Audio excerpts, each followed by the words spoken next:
क्या आपने कभी सोचा है कि जब जीवन पूरी तरह से आपके खिलाफ हो तब भी कोई इंसान कैसे उम्मीद कायम रख सकता है? क्या आपने कभी यह महसूस किया है कि जब सब कुछ टूट रहा हो तब भी आपके अंदर एक चिंगारी जलती रहती है? आज हम एक ऐसी कहानी पर चर्चा करेंगे जो न केवल आपको सोचने पर मजबूर करेगी बल्कि आपको प्रेरणा भी देगी। ये कहानी है विक्टर फ्रैंकल की, जिन्होंने अपने अनुभवों से हमें सिखाया कि कठिनाइयों में भी जीवन का अर्थ खोजा जा सकता है। मैन सर्च फॉर मीनिंग नाम की यह किताब न केवल एक साधारण आत्मकथा है बल्कि यह एक गहरी मनोवैज्ञानिक यात्रा है। विक्टर फ्रैंकल एक यहूदी मनोचिकित्सक थे जिन्होंने नाजी कॉन्सेंट्रेशन कैंप्स में अपने अनुभवों के दौरान इंसान की जीवन की वास्तविकता को समझा। इस वीडियो में हम उनकी कहानी को बुनियाद बनाएंगे और जानेंगे कि किस तरह फ्रैंकल ने सबसे कठिन परिस्थितियों में भी अपने जीवन का अर्थ ढूंढा। फ्रैंकल के अनुसार हमारी सबसे बड़ी ताकत हमारी सोच है। वह यह मानते थे कि जब हम अपने जीवन में उद्देश्य ढूंढ लेते हैं तब हमें किसी भी परिस्थिति का सामना करने की शक्ति मिलती है। उनके अनुभव बताते हैं कि भले ही हमारी परिस्थितियां हमें किस तरह से प्रभावित कर सकती हैं, लेकिन हमारी मानसिकता और दृष्टिकोण हमारी सच्ची स्वतंत्रता है। ये कहानी हमें बताती है कि किस तरह हमारे दुख और पीड़ा भी हमें गहराई में जाने का मौका देती है ताकि हम अपने अस्तित्व का सही अर्थ समझ सकें। तो चलिए इस यात्रा की शुरुआत करते हैं और जानते हैं कि फ्रैंकल ने अपने अनुभवों से क्या सीखा। हम पहले चैप्टर की ओर बढ़ते हैं जहां हम उनकी कॉन्सेंट्रेशन कैंप की यात्रा के बारे में चर्चा करेंगे। और सोचिए, अगर आप ऐसी परिस्थितियों में होते तो आप क्या करते? क्या आप अपने जीवन का अर्थ खोजने में सफल होते? आइए देखते हैं फ्रैंकल ने कैसे किया। Chapter 1, experiences in a concentration camp. जब विक्टर फ्रैंकल को नाजी कॉन्सेंट्रेशन कैंप में भेजा गया तब उनकी जिंदगी एक ऐसे मोड़ पर थी जहां हर इंसान की मानवता खत्म हो रही थी। ये एक ऐसा वातावरण था जहां ना केवल फिजिकल सर्वाइवल की चुनौती थी बल्कि साइकोलॉजिकल सर्वाइवल की भी। फ्रैंकल ने पहली रात कैंप में बिताई और देखा कि कैसे लोग अपनी पहचान खो रहे थे। एक दूसरे के प्रति संवेदनाएं मिट रही थीं और हर कोई सिर्फ अपने सर्वाइवल की कोशिश कर रहा था। यहां पर फ्रैंकल ने देखा कि इंसान की बेसिक ह्यूमैनिटी धीरे धीरे खत्म हो रही थी। लोगों को सिर्फ एक नंबर के रूप में देखा जा रहा था। फ्रैंकल खुद भी एक नंबर बन गए थे, एक कागज पर लिखा हुआ एक कोड। लेकिन उनके भीतर एक गहरी आवाज थी जो उन्हें अपनी पहचान को ढूंढने के लिए प्रेरित कर रही थी। एक रात जब फ्रैंकल अपने छोटे से बैरक में लेटे हुए थे, उन्होंने अपने जीवन की सारी खुशियों, सपनों और रिश्तों को याद किया। उन्हें अपने परिवार की याद आई, उनके साथी और वो प्यार जो उन्होंने अपने जीवन में पाया था।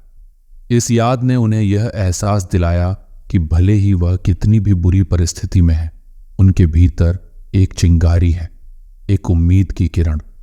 यहां फ्रैंकल ने एक महत्वपूर्ण सबक सीखा। जब कोई भी चीज आपके पास नहीं होती तब भी आपके पास अपनी सोच होती है। वह जानते थे कि उनकी परिस्थितियां उन्हें तोड़ सकती हैं, लेकिन उनकी मानसिकता को नहीं। यही उनकी सबसे बड़ी ताकत बन गई। कई दिन और रातें ऐसे ही बिताने के बाद फ्रैंकल ने देखा कि कुछ लोग दुख और पीड़ा में भी हंसते थे, जबकि कुछ लोग पूरी तरह से टूट गए थे। उन्होंने यह समझा कि जिन लोगों ने अपने जीवन का कोई अर्थ ढूंढ लिया था, वे ही इस कठिन समय में भी जीने के लिए लड़ रहे थे।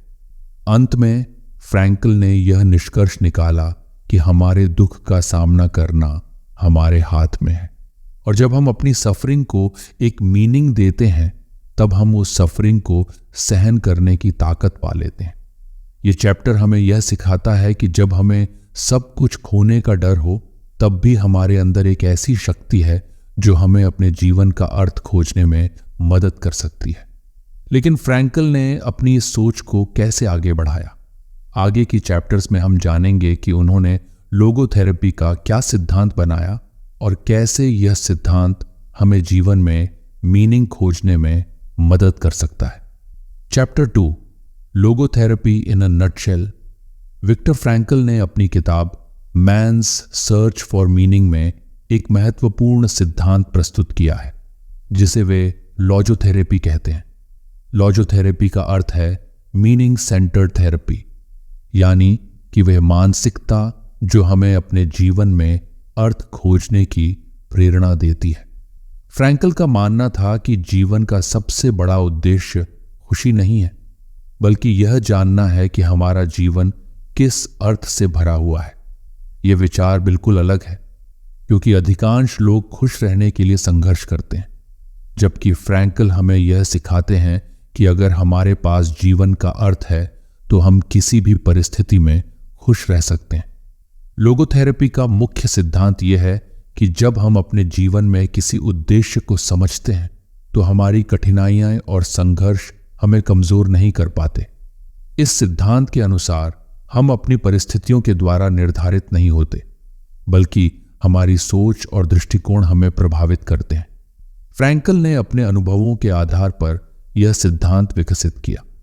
जब वह कॉन्सेंट्रेशन कैंप में थे तब उन्होंने देखा कि कई लोग अपनी कठिनाइयों में हार मान लेते थे, जबकि कुछ लोग अपनी परिस्थितियों में भी जीवन का अर्थ खोजने में सफल होते थे। यही वह क्षण था जब फ्रैंकल ने समझा कि अगर हम अपने जीवन में एक उच्च उद्देश्य को पहचानें तो कोई भी परिस्थिति हमें तोड़ नहीं सकती।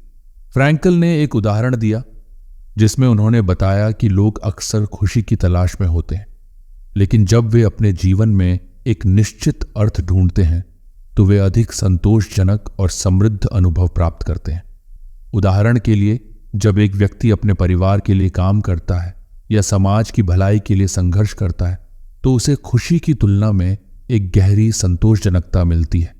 यह संतोष तब मिलता है जब हम अपने कार्यों में अपने सिद्धांतों और मूल्यों का पालन करते हैं। लोगोथेरेपी में एक महत्वपूर्ण अवधारणा है सार्थक सफरिंग, यानी कि जब हम अपने दुखों को एक अर्थ के रूप में देखते हैं। फ्रैंकल के अनुसार दुख केवल तब होता है जब हम उसे बेकार मानते हैं, लेकिन जब हम अपने संघर्षों में एक उद्देश्य ढूंढते हैं तो वह हमारे लिए एक विकास का अवसर बन जाता है। इस प्रक्रिया के माध्यम से व्यक्ति अपने जीवन को एक नई दिशा दे सकता है और अपने मानसिक स्वास्थ्य में सुधार कर सकता है। इस सिद्धांत का एक और महत्वपूर्ण पहलू यह है कि फ्रैंकल ने कहा कि हर व्यक्ति के पास अपने जीवन में अर्थ खोजने का अधिकार है। हम सभी अलग अलग परिस्थितियों में होते हैं और हर किसी का अर्थ अलग होता है। लोगोथेरेपी हमें सिखाता है कि हमें अपने जीवन की परिस्थितियों को स्वीकार करना चाहिए और उन्हें एक नई दृष्टि से देखना चाहिए। जब हम अपने विचारों को बदलते हैं तो हमारी वास्तविकता भी बदलती है।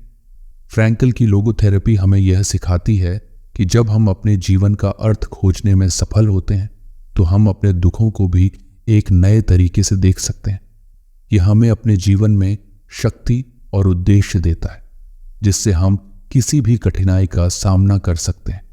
इसलिए लोगोथेरेपी एक शक्तिशाली उपकरण है जो हमें न केवल हमारी कठिनाइयों से लड़ने में मदद करता है, बल्कि हमें यह भी सिखाता है कि हर परिस्थिति में हम अपने जीवन का अर्थ ढूंढ सकते हैं। Chapter 3, tragic optimism. Victor Frankl की सोच में एक अनूठी अवधारणा है जिसे उन्होंने ट्रैजिक ऑप्टिमिज्म कहा है। ये एक ऐसी मानसिकता है जो हमें बताती है कि हम अपने जीवन में चाहे कितनी भी कठिनाइयों का सामना कर रहे हों, हमें हमेशा सकारात्मकता और आशा बनाए रखनी चाहिए। फ्रैंकल का मानना है कि जीवन में दुख और पीड़ा अवश्य है, लेकिन हमारे ऊपर यह निर्भर करता है कि हम उन्हें कैसे देखते हैं। क्या हम उन्हें केवल दुख के रूप में स्वीकार करते हैं या हम उन्हें एक अवसर के रूप में देखते हैं। ट्रैजिक ऑप्टिमिज्म का मूल सिद्धांत यह है कि हर इंसान को अपने जीवन में मीनिंग खोजने का अधिकार है, भले ही स्थिति कितनी भी कठिन क्यों ना हो। फ्रैंकल ने कॉन्सेंट्रेशन कैंप्स में बिताए गए अपने अनुभवों के दौरान देखा कि कुछ लोग जो अपनी परिस्थितियों को स्वीकार करते हुए भी सकारात्मकता बनाए रखते थे, वे अधिक ताकतवर और जीवित रहने की प्रेरणा पा रहे थे। इसके विपरीत जो लोग अपने दुखों में डूब गए थे, वे जल्दी ही हार मान लेते थे। इस सिद्धांत के अनुसार जब हम अपनी कठिनाइयों को एक प्रकार की चुनौती मानते हैं तो हम उन्हें अपने विकास का एक साधन बना सकते हैं। फ्रैंकल ने अपने जीवन में एक बेहद कठिन स्थिति का सामना किया, लेकिन उन्होंने हमेशा अपने दृष्टिकोण को सकारात्मक बनाए रखा। उन्होंने देखा कि जो लोग अपने दुखों में एक उद्देश्य खोज लेते हैं वे जीवन के प्रति अधिक जागरूक और जिम्मेदार बन जाते हैं। ट्रैजिक ऑप्टिमिज्म हमें यह सिखाता है कि दुख, पीड़ा और अनिश्चितता जीवन का एक हिस्सा है, लेकिन हमें हमेशा उस पर प्रतिक्रिया करने का एक तरीका ढूंढना चाहिए। फ्रैंकल के अनुसार अगर हम अपने दुखों को समझदारी से स्वीकार करते हैं और उन्हें एक अर्थ देते हैं तो वे हमें मजबूती प्रदान कर सकते हैं। फ्रैंकल का यह दृष्टिकोण हमें सिखाता है कि जीवन की कठिनाइयां अस्थायी हैं, लेकिन हमारे विचार और दृष्टिकोण स्थायी होते हैं। हमें अपनी सोच को बदलने की जरूरत है ताकि हम हर परिस्थिति में अपने जीवन का उद्देश्य पहचान सकें। यदि हम इसे कर लेते हैं तो हम अपने जीवन में एक नई रोशनी देख सकते हैं। ट्रैजिक ऑप्टिमिज्म की बात करते हुए फ्रैंकल ने यह भी बताया कि अगर हम अपने जीवन को एक कहानी मानते हैं तो हमें अपने दुखों को भी उस कहानी का हिस्सा मानना होगा। हमें अपने जीवन की नकारात्मकता को सकारात्मकता में बदलने के लिए अपनी सोच को विकसित करना होगा। इस तरह ट्रैजिक ऑप्टिमिज्म हमें सिखाता है कि जब हम अपने जीवन में मीनिंग खोजते हैं और अपने दृष्टिकोण को सकारात्मक बनाते हैं तो हम किसी भी परिस्थिति में आगे बढ़ सकते हैं। फ्रैंकल का संदेश ये है कि असली जीत उसी में है जब हम अपने जीवन की कठिनाइयों का सामना करते हुए भी अपने भीतर की ताकत को पहचानते हैं। Chapter 4 the case for meaning. Frankl के अनुसार जीवन का अर्थ कोई स्थिर चीज नहीं है। यह हर व्यक्ति के लिए अलग होता है और समय समय पर बदलता रहता है। इसका मतलब यह है कि हमारे जीवन का अर्थ एक फिक्स्ड चीज नहीं है, बल्कि हर परिस्थिति में हमें इसे खोजने की जरूरत होती है। चाहे हम किसी मुश्किल दौर से गुजर रहे हों या सुख के पल बिता रहे हों, हमें खुद से यह सवाल पूछना चाहिए कि हम अपने जीवन में इस स्थिति का अर्थ कैसे ढूंढ सकते हैं। यहां पर फ्रैंकल का सबसे बड़ा लेसन यह है कि बाहरी परिस्थितियां हमारे जीवन का अर्थ निर्धारित नहीं करती, बल्कि यह हमारी सोच और नजरिए पर निर्भर करता है कि हम उन परिस्थितियों में क्या मीनिंग ढूंढते हैं। यह समझना बेहद जरूरी है कि जब हम अपनी जिंदगी में पर्पस खोजने लगते हैं तो हम अपने डिसीजंस को भी ज्यादा इम्पैक्टफुल बना सकते हैं। जैसे अगर हम अपने रिश्तों में मीनिंग खोज लें या किसी के लिए कुछ अच्छा करने का महत्व समझ जाए तो हमारा हर एक्शन एक मीनिंगफुल एक्शन बन जाएगा। फ्रैंकल कहते हैं कि यहां तक कि सफरिंग में भी मीनिंग होता है। अगर आप अपनी सफरिंग का पर्पस समझ लें तो वह एक नई दिशा में बदल जाती है। अब सोचिए, अगर आप अपनी सफरिंग को मीनिंगफुल बना लें तो क्या आपकी लाइफ और ज्यादा पर्पसफुल नहीं हो जाएगी। Chapter 5 freedom to choose your attitude. Frankl का सबसे बड़ा संदेश है कि हमारे पास हमेशा एक चीज का कंट्रोल होता है और वो है हमारा एटीट्यूड। चाहे परिस्थितियां कितनी भी खराब क्यों ना हो, हम हमेशा यह तय कर सकते हैं कि हम उन परिस्थितियों पर कैसे रिएक्ट करेंगे। फ्रैंकल ने कॉन्सेंट्रेशन कैंप्स की भयावह परिस्थितियों में भी यही किया। वहां हर किसी की जिंदगी से उसकी मर्जी छीन ली गई थी, लेकिन फ्रैंकल ने एक चीज बरकरार रखी, अपना एटीट्यूड। फ्रैंकल बताते हैं कि हम चाहे कितनी भी कठिनाइयों से गुजर रहे हों, हम इस बात को हमेशा चुन सकते हैं कि उन परिस्थितियों को हम कैसे देखेंगे, और यहीं पर हमें असली आजादी मिलती है, freedom to choose our response. Frankl ने इसे अपने जीवन में इस्तेमाल किया और दुनिया को दिखाया कि इंसान के पास एक अद्वितीय शक्ति है। अगर हम किसी भी परिस्थिति में अपनी सोच को सकारात्मक रख सकते हैं तो दुनिया की कोई भी नेगेटिविटी हमें नहीं तोड़ सकती। अब सोचिए, अगर आपके पास ये शक्ति हो कि आप अपनी लाइफ की हर परिस्थिति में अपना एटीट्यूड चुन सकें, तो क्या आपको कभी किसी चीज से डर लगेगा? फ्रैंकल कहते हैं कि यही असली जीत है, अपना एटीट्यूड बदलकर अपनी जिंदगी को सही दिशा में ले जाना। कंक्लूजन, इस पूरे सफर का सबसे बड़ा सबक यही है कि हम चाहे कितनी भी कठिनाइयों से गुजर रहे हों, जीवन में अर्थ ढूंढने की शक्ति हम में हमेशा बनी रहती है। विक्टर फ्रैंकल की कहानी हमें सिखाती है कि जीवन में मुश्किलें आना तय है, लेकिन उन मुश्किलों का अर्थ खोजकर हम उन्हें एक नई दिशा दे सकते हैं। आपकी जिंदगी में भी कई कठिनाइयां होंगी, शायद कुछ ऐसी हों जो आपको पूरी तरह से तोड़ देने वाली लगती हों, लेकिन फ्रैंकल हमें बताता है कि हमें अपनी जिंदगी के पर्पस को खोजना है। चाहे हालात कितने भी बुरे क्यों ना हो, हम अपने सोचने के तरीके को चुन सकते हैं।